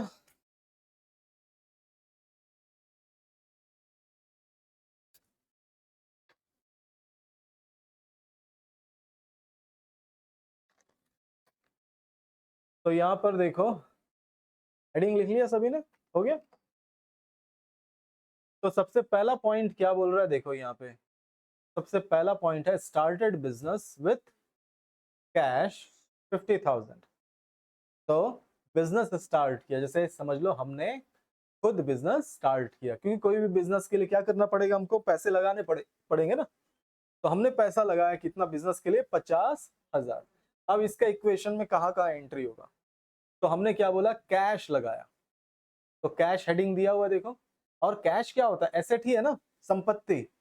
जैसे मैंने बोला था, अगर हमारे पास कैश रखा हुआ है तो वो किसका है, हमारा है। तो हमारा वो संपत्ति है। बैंक में पैसा रखा हुआ तो वो क्या, वो भी हमारा संपत्ति है ना, प्रॉपर्टी है। तो वही चीज, तो यहाँ पे हेडिंग इसीलिए लिखा, तो ये हेडिंग मैंने डाल दिया यहाँ पर 50,000। ठीक है, ये 50,000 यहाँ पे लिख दिया। दूसरा, यहाँ पर कैपिटल बोलकर भी हेडिंग है, देखो जैसे कि कैपिटल प्लस लिएबिलिटीज। तो भाई हमने क्या पढ़ा, जो हम पैसे बिजनेस में लगाते हैं उस अमाउंट को क्या बोलते हैं, कैपिटल बोलते हैं ना। तो ओनर ने जो पैसा लगाया उसको क्या बोल रहे हैं, कैपिटल। तो कैपिटल में भी यही चीज हम एंटर कर देंगे, 50,000। ठीक है, दोनों साइड। अब देख लो, यहां पर हमेशा याद रखना अकाउंट्स में दोनों साइड बराबर होता है। लेफ्ट हैंड साइड, जैसे आप मैथ्स में देखते होंगे, मैथ्स में क्या होता है, left hand side is equal to right hand side. वैसे ही यहाँ पर एसेट्स इज इक्वल टू, इसलिए उसमें बराबर का साइन लगा हुआ है, assets is equal to capital plus liability. मतलब एसेट्स जितना अमाउंट होगा टोटल, उतना ही अमाउंट टोटल क्या होगा, कैपिटल प्लस लिएबिलिटी। कभी भी दोनों साइड अलग अलग अमाउंट नहीं आएगा, अगर आया मतलब आपने कुछ गड़बड़ कर दिया। तो यही चीज, तो सबसे पहला ट्रांजेक्शन हमने डाल दिया और आप देख सकते हैं दोनों तरफ 50,000 का हो गया। अब इसी तरह से दूसरा यहां पर क्या दिया हुआ, देखो दूसरा ट्रांजेक्शन। दूसरा ट्रांजेक्शन है हमारे पास पेड रेंट इन एडवांस। हमने क्या किया, रेंट पे किया, लेकिन एडवांस 1,000 रुपए हमने एडवांस में दे दिया। तो एडवांस का क्या मतलब हुआ, हमने पहले से, कई बार ऐसा होता है, थोड़ा सा सोचो, आप किसी को एडवांस देते हो और अगर नहीं हुआ तो आप पैसे वापस ले सकते हो ना। कोई भी सामान आपने खरीदने के लिए दिया, सामने वाले ने अगर सामान वापस नहीं किया तो क्या होगा, वो पैसा आपके पास वापस मिलेगा ना। तो वैसे ही समझो, तो यहाँ पे ये एडवांस देना क्या कहलाएगा, एक तरह से आपका एसेट है। आपने उसको यूज नहीं किया अभी तक, खर्च नहीं किया, क्योंकि रेंट क्या होता है, एक तरह से किराया। जैसे मैं यहाँ का किराया देता हूं तो वो क्या हुआ, मेरा एक्सपेंस हुआ। लेकिन मैंने यहाँ पे क्या बोला, एडवांस में मैंने दे दिया, अभी तक मैंने उस चीज को यूज ही नहीं किया। मतलब जैसे मैं इस जगह का, अगर मैं जैसे इस महीने का देना है, मैंने अगले महीने का भी एडवांस में पैसा दे दिया, तो लेकिन अगले महीना तो मैंने अभी तक यूज ही नहीं किया ना। वो तो आने वाला है अगले महीना, अभी तो आया नहीं ना। जब मैं वो महीना यूज कर लूंगा तो भले एक्सपेंस होगा, लेकिन अभी ये एडवांस में मैंने दिया हुआ है, तो ये मेरा क्या कहलाएगा, एसेट्स, ये मेरी संपत्ति। तो यहाँ पर यही चीज हमने लिखा, देखो रेंट। रेंट मैंने यहाँ पे डाल दिया, मैंने रेंट को किसके अंदर, एसेट के अंदर रखा हुआ, और ये मैंने डाल दिया कि मैंने एडवांस दिया 1,000 रुपए। ठीक है, लेकिन कैश दिया ना मैंने। याद रखिएगा, यहां पर कभी भी इन पॉइंट्स में, जैसे यहां पे लिखा हुआ है कैश, है ना, कैश 50,000, लेकिन अगर किसी लाइन में कैश नहीं लिखा है, बैंक नहीं लिखा है, तो आप उसको क्या मानो, कैश। ठीक है, हमेशा याद रखना, किसी लाइन के अंदर अगर कैश बोलकर नहीं लिखा है, सिर्फ अमाउंट लिखा हुआ है, ठीक है, या तो उसमें लिखा रहेगा उधार बोलकर तो चलेगा, चलो वो उधार, लेकिन इसमें क्या उधार लिखा हुआ है क्या, उधार यानी क्रेडिट भी नहीं लिखा है। तो ये हमने कैसे दिया, एडवांस कैश में। तो कैश में दिया तो कैश में कम होना चाहिए ना, 50,000 में घटना चाहिए। तो मैं यहां पर जाऊंगा और यहां पर लिख दूंगा माइनस, क्योंकि माइनस होगा कितना, 1,000। तो देखिए ये 1,000, तो यहां पर मेरा इस लाइन पे देखो, ये मेरा 1,000, तो यहां पर कितना हुआ, देखो ये नीचे आ जाता है 1,000, फिर 50,000 में 1,000 माइनस हुआ तो 49,000, और यहाँ का तो ये 50,000 का 50,000, इसमें तो कुछ कम ज्यादा हुआ नहीं, तो 50,000 का 50,000। तो अब आप देखो दोनों साइड बराबर है कि नहीं, 49,000 प्लस 1,000 50,000 हुआ, और राइट हैंड साइड में कैपिटल के नीचे भी लिखा हुआ है 50,000। तो दोनों साइड देखो, हम कितना भी कर लें बिजनेस में, याद रखो आपने कोई पैसा लिया है कुछ, तो उतना, यानी कि किसी ने आपको पैसा दिया तो आपको भी उतना ही पैसा मिलेगा, है ना, कभी भी ऐसे कम ज्यादा नहीं होगा। वैसे यहाँ पर देखो दोनों साइड बराबर, अगर दोनों साइड बराबर नहीं होता है तो मतलब कुछ ना कुछ आपके कैलकुलेशन में गड़बड़ है। इसी तरह से अब देखो नेक्स्ट लाइन क्या लिखा है, इसको लिखते जाओ, है ना, ये सारी चीजें लिखो, 3 4, बस ये 4 तक जाते हैं, बस वहीं तक देखेंगे, उससे ज्यादा आगे नहीं जाएंगे, तो वहां तक।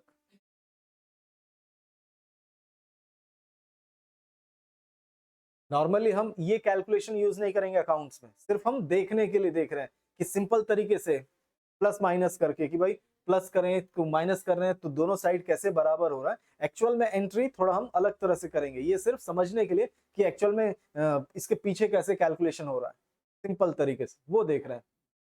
तो सिंपल सा हमारे पास कैश रखा हुआ है, कैश गया, हमने किसको दिया, 1,000 रुपए एडवांस में दिया हुआ है ना। क्योंकि देखो अगर अगले महीने का मैंने एडवांस दिया और इसी महीने मैंने अगर ये खाली कर दिया तो वो पैसा मैं लूंगा ना उससे, तो मेरे पास ही आएगा।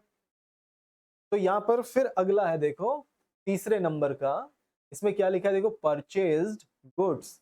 गुड्स मतलब वो सामान जिसका हमारा बिजनेस होता है, हमेशा गुड्स उसी के लिए यूज होगा। जैसे मैं लैपटॉप बोल रहा हूँ तो लैपटॉप मेरा क्या है, गुड्स होगा, ठीक है। हाँ, चेयर खरीदूंगा तो वो मेरा गुड्स नहीं होगा, क्योंकि चेयर मैं किस लिए यूज कर रहा हूँ, बैठने के लिए, यहाँ पे कोई आएगा तो बैठेगा इस तरह से, है ना।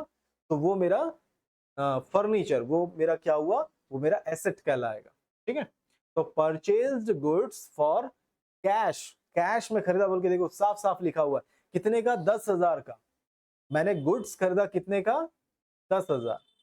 फिर उसके बाद क्या लिखा है, एंड ऑन क्रेडिट 5,000, यानी मैंने 5,000 का उधार में भी लिया, मतलब 10,000 का कैश और 5,000 रुपए मैंने उधार किया। टोटल कितने का खरीदा, मतलब 15,000 का मैंने क्या किया, गुड्स खरीदा, ठीक है। जिसमें से 10,000 मैंने चुका दिया, 5,000 मैंने नहीं चुकाया, बस यही मतलब हुआ ना। कई बार ऐसे ही होता है ना कि हम आधा पैसा पे कर देते हैं, आधा पैसा बाद में पे करेंगे, ऐसा उधार करके आ जाते हैं। तो ये वही है कि भाई 15,000 का खरीदा, जिसमें 10,000 पे किया, 5,000 मैंने उधार छोड़ दिया। तो यहाँ पर आप देख सकते हो, यहाँ पर मैं गुड्स यहाँ पे लिखा है, मैंने 15,000 का खरीदा, तो इसके नीचे मैंने 15,000 लिख दिया, ठीक है।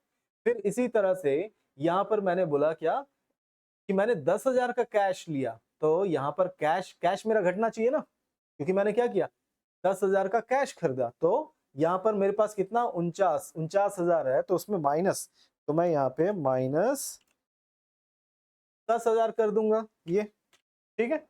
कैश गया तो कैश माइनस कर दिया, लेकिन 5,000 का मैंने उधार भी किया ना, उधार मेरे को चुकाना पड़ेगा, तो वो क्या कहलाता है, लिएबिलिटी कहलाता है ना, उधार। तो यहाँ पर मैंने क्या किया देखो, और जिससे हम खरीदते हैं उसको हम क्या कहते हैं, पढ़ा था हमने, क्रेडिटर्स, है ना। देखो वहां पे राइट हैंड साइड पे मैंने लिखा हुआ है क्रेडिटर्स, देखो है ना, ऊपर देखो ये क्रेडिटर्स। तो क्रेडिटर्स में मैंने लिख दिया 5,000 रुपए, ठीक है। तो 5,000 रुपए मैंने बता दिया कि भाई 5,000 मेरा उधार है, जिसको मुझको चुकाना है, किसको, क्रेडिटर्स को। तो ये हो गया। अब इसका मैं टोटल करता हूं, देखो यहाँ पे आ गया 5,000 और ये 50,000, 50,000 यानी टोटल कितना हो गया, 55,000 हो गया। यहाँ पे कितना हो गया, यहाँ पे 39,000, ये 1,000, रेंट वाला नीचे आएगा ना, 1,000, और ये कितना हो गया, 15,000। अब बताओ दोनों साइड बराबर है कि नहीं है, कहां चला गया, देखो दोनों तरफ 39,000 प्लस 1,000 कितना हो गया, 40,000 हो गया, और 15,000 प्लस कर ले तो 55 हो गया, ठीक है। और उसके बाद फिर 50,000 प्लस 5,000 तो हो गया 55,000, ठीक है ना, समझ में आ रहा है, इक्वेशन सही चल रहा है, दोनों साइड अभी भी देख लो बराबर बराबर है, ठीक है। अब इसके बाद एक और लास्ट करते हैं हम लोग, फिर लास्ट क्या दिया हुआ देखो, सोल्ड गुड्स मतलब बेचा, है ना, हमने क्या किया, सामान बेचा, फॉर कैश 7,000, कितने का बेचा, 7,000 का, ठीक है। सामान हमने बेच दिया 7, और उसका कॉस्टिंग कितना था देखो, 4,000, मतलब हमने 4,000 का सामान कितने में बेच दिया, 7। ऐसे ही तो बेचते हैं ना, कोई ऐसा थोड़ी ना होता है कि भाई 1,000 में खरीदा 1,000 में बेच दिया, ऐसा कोई बिजनेस करता है क्या। तो उसने 4,000 का खरीदा और 7 में बेच दिया। तो यहाँ पर कैश में 7,000 का बेचा, तो कैश बढ़ेगा ना कि नहीं बढ़ेगा, कैश में बेचा ना, तो कैश 7,000 देखो, ठीक है, ठीक लिखा मैंने, कैश 7,000, ठीक है, प्लस किया, कैश बढ़ जाएगा। दूसरा हमारा गुड्स लेकिन घटेगा कि नहीं, क्योंकि हमने क्या किया, 4,000 का बेचा ना, तो गुड्स भी तो कम होना चाहिए ना, तो गुड्स कितना कम होना चाहिए, 4000 का। समझ में आ रहा है? गुड्स हमारा कितना, कितने रुपए का पड़ा हुआ है, 15000 का, और बेचा कितने का, 4000 का। तो यहाँ पे माइनस होना चाहिए कि नहीं, तो हम यहाँ पर माइनस कर देते हैं, -4000। ठीक है, तो 15 में से 4000 का, उसमें लिखा हुआ है क्वेश्चन में कि 4000 का हमने गुड्स बेचा, जो कि 7000 में, इसलिए 7000 कैश बोला, तो ये 7000। तो यहाँ पे हमारा फायदा कितना हुआ, 3000 हुआ पक्का। 4000 का सामान था, 7000 का बेचा, तो बच गया 3000। तो ये 3000 क्या हुआ हमारा प्रॉफिट। और ये प्रॉफिट किसका होता है, हाँ, जो मालिक है उसी का ही होगा ना, जो मालिक है, ओनर है, उसका होगा ना प्रॉफिट। तो ये कैपिटल क्या है, ये भी तो बिजनेस क्या करेगा, ओनर को वापस करेगा ना। तो प्रॉफिट भी कैपिटल में जाकर जुड़ जाता है ना। तो इसीलिए हम यहाँ पे क्या कर देंगे, प्लस 3000, यहाँ पर हम प्लस करेंगे 3000, क्योंकि प्रॉफिट जुड़ जाता है कैपिटल में, क्योंकि कैपिटल हमको क्या होगा, ओनर को ही वापस करना है। तो जो भी प्रॉफिट होता है वो किसका होता है, ओनर का ही होता है। तो ये, तो अब देखो इसमें टोटल करके देखते हैं, यहाँ पर कितना हो गया, 11000। 1000 ऊपर का वो एडवांस, फिर यहाँ 7000 माइनस हुआ तो प्लस हुआ तो 46000। अब यहाँ पे कितना हुआ, ये 53000, और यहाँ पे ये 5000। तो अब देख लो दोनों साइड सेम है कि नहीं है, 46 प्लस 1 कितना हो गया, 47। फिर उधर का 1000 तो 48 प्लस 10 तो हो गया पूरा 58। ये पूरा मिलाए तो कितना हो जाता है, 46 प्लस 1 प्लस 11 58। और यहाँ तो साफ साफ दिख रहा है ना 53 प्लस 5 तो 58,000। देखो दोनों तरफ देखो बराबर बराबर चल रहा है। तो इस तरह से पीछे है ना, इसी तरह का इक्वेशन चल रहा होता है। लेकिन हम ऐसे सिर्फ ये समझने के लिए ऐसा बना रहे हैं कि ऐसा पीछे चलता है, लेकिन ऐसा हम लोग लिखते नहीं है। इस तरह से लिखकर अकाउंट्स मेंटेन नहीं करते। अकाउंट्स मेंटेन करने का थोड़ा अलग तरीका है, वो हम देखेंगे। आज तो नहीं देख पाएंगे क्योंकि टाइम हो रहा है और आप लोग के पास ज्यादा टाइम है नहीं, तो आज तो बस यहीं तक देखते हैं। ठीक है, अगली क्लास में हम जनरल एंट्री, एक्चुअल में कैसे एंट्री होता है वो देखेंगे। दूसरा, इसके मैं और भी कुछ कुछ एग्जाम्पल आप लोगों को दूंगा, और ध्यान रखिएगा यहाँ पर भी प्रैक्टिस करना है और घर में भी करना पड़ेगा आप लोगों को। और अगर आप घर में नहीं कर सकते तो थोड़ा टाइम पहले आ जाओ और यहाँ पे बैठ के प्रैक्टिस करो, है ना। क्वेश्चंस मैं जो दूंगा उसको बैठ के यहाँ पे करो या फिर घर में, आपकी मर्जी है। और अगर आप नहीं करना चाहते प्रैक्टिस तो भी आपकी मर्जी है ना, क्योंकि आप करोगे तो आपको समझ में आएगा, नहीं करोगे तो आपको नहीं आएगा। ठीक है, तो आज के लिए बस यहीं तक करते हैं। अगली क्लास में हम चलेंगे जनरल एंट्री, वो करना। ठीक है,